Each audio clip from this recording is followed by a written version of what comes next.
Hi everyone, welcome to Gallant IAS, and this is our history session which is about the nature of 1857 revolt, different views on 1857 revolt. It's a very potential topic for your prelims and your mains examination. Lots of questions already being asked from this topic. And I would always say, when you study history, always follow a very smart strategy of preparing history, be it ancient India, medieval India, modern India, or art and culture. Because this is one of the core subjects for your preliminary examination as well as mains examination. In the prelims, if your cutoff is 110, around 30 to 40 marks you score from history. In mains also in GS1, something around 80 to 100 marks you score from history in GS1. And again, integrated approach of UPSC, interdisciplinary approach of UPSC. So history can be asked in GS2, GS3, GS4, and of course in your essay also. And when it comes to modern India, in the prelims, good number of questions being asked from modern India. Cover the 18th, 19th, 20th century in a smart way. You have the smart, hard-working strategy which you follow. That is, in a quicker time, you can finish the core areas comprehensively. That will help you to have a good number of revisions and answer all potential questions which is relevant to such topics. Yes, I written all this so that we will save our time. About the views on 1857 revolt. T.R. Holmes, his view is like this: 1857 revolt, it was a conflict between civilization and barbarism. So Whiteman's burden theory is the British call themselves highly civilized. They are highly civilized and we are uncivilized. But this theory can be overruled. Jallianwala Bagh massacre is the best example which prove that you can't call them civilized. So this was a civilization versus barbarism. This is a view which is expressed by T.R. Holmes. J.G. Medley says this is a racial war. This is a racial struggle. This is a war between whites and black. But again we can say this theory can also be overruled because many of Indians supported the British. 1857 revolt is not a revolt in which whites were in one team, blacks were in another team. It was not like that. So we can't say this was a racial war between the whites and black. Then this W. Taylor and Sir James Outram, they say this is a Hindu-Muslim conspiracy. There is nothing proven as a solid proof which will say that there was a planned, organized conspiracy between Hindus, Muslims against the British. No such a proof is there. Only the distribution of this roti, chapati, something, in the villages. So there is no proof like there is Hindu-Muslim conspiracy against, because many of Hindu-Muslim loyals who supported the British to suppress this revolt. So there is no such Hindu-Muslim conspiracy against the British. It is all, we don't have any solid proof for that. Nehru's view in his discovery of India, it was essentially feudal outburst by the feudal chiefs and followers, and it was all by these anti-foreign sentiments. So it was a feudal outburst by feudal chiefs and followers because of anti-foreign sentiments. That is a view expressed by Jawaharlal Nehru. R.C. Majumdar, this is neither first war nor this national war of independence. So why this is important, take care. These different views on 1857 revolt, this is fundamental for analyzing the character of the revolt. This is fundamental for analyzing the nature of the revolt, for which you have to go through the different views by different historians. Okay. Then again you could see that is V.D. Savarkar. His view is like this is the India's first war of independence. India's first war of independence. So we can't call it as the first war of Indian independence. Recently, Paiga rebellion, we have seen the debates and all, and this Odisha government calling it the first war of Indian independence.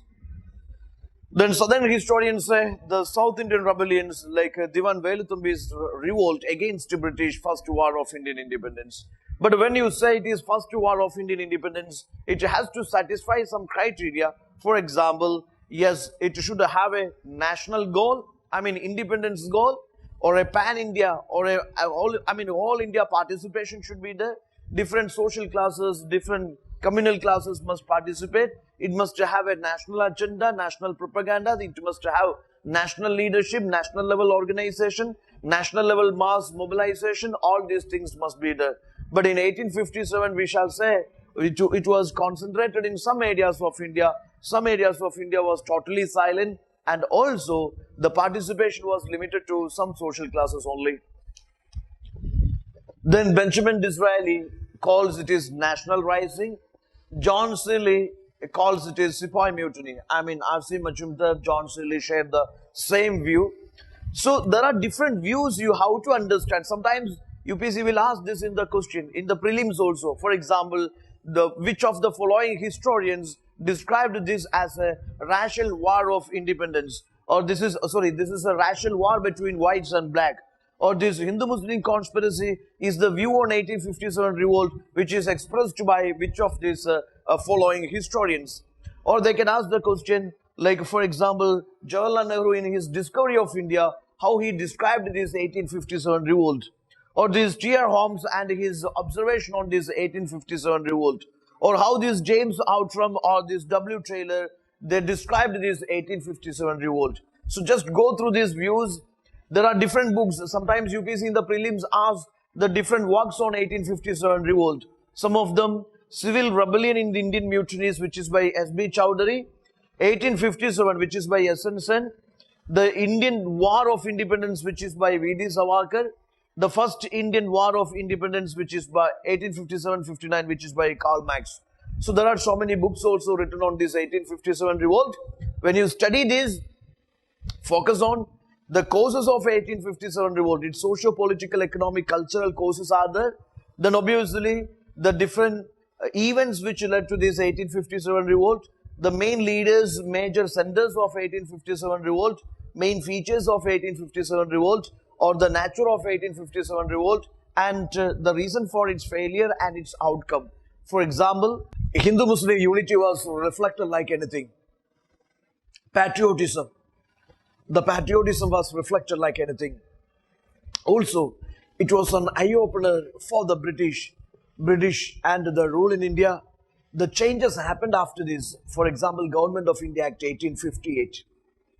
Okay, altogether changes. Transfer of power from company to crown. Then again, the recruitments into strategic positions post, that is, of the Europeans only, and relations with the princely states, Queen Victoria's proclamation, and stoppage to the territorial annexationist policies. So many changes happened. So you have to go through the changes after this 1857 revolt also. In fact, that was a question UPSC asked in mains at frequent intervals. Okay. So please go through it. When you study this modern India, take care. Some modules are important for you. Starting with this decline of Mughal Empire. Decline of Mughal Empire, rise of autonomous states, British conquest of India, British rule, British colonialism, British economic policies, their impact. Then these British administrative reforms, Governor Generals, their reforms, constitutional reforms, then these socio-religious reform movements, tribal uprisings, civil rebellions, 1857 revolt, rise and growth of Indian national movement, Indian nationalism, then this formation of INC, three phases of Indian national movement, which is moderate, extremist and Gandhian phase. In between there is revolutionary phases 1 and 2, revolutionary movements inside India, outside India, abroad, Gaddar movement, etc., Komagata Maru, etc. Then you study Gandhian phase, 1920s, 1930s, 1940s, major events, committees, commissions, major non-cooperation, Khilafat non-cooperation, CDM, Quit India movements and many other movements are also there, Satyagrahas are there, British responses, British reforms, and finally this achievement of the freedom and partition. and it's a chronological events, or events in the chronological order you should follow. So always take care. You limit your sources, resources, and give good number of revisions on standard sources or standard material or standard classes. Have a good number of revision. Practice the previous year's questions. Wishing you all the best. Okay, and please do subscribe our channel for more classes and for more orientations. Okay, thank you.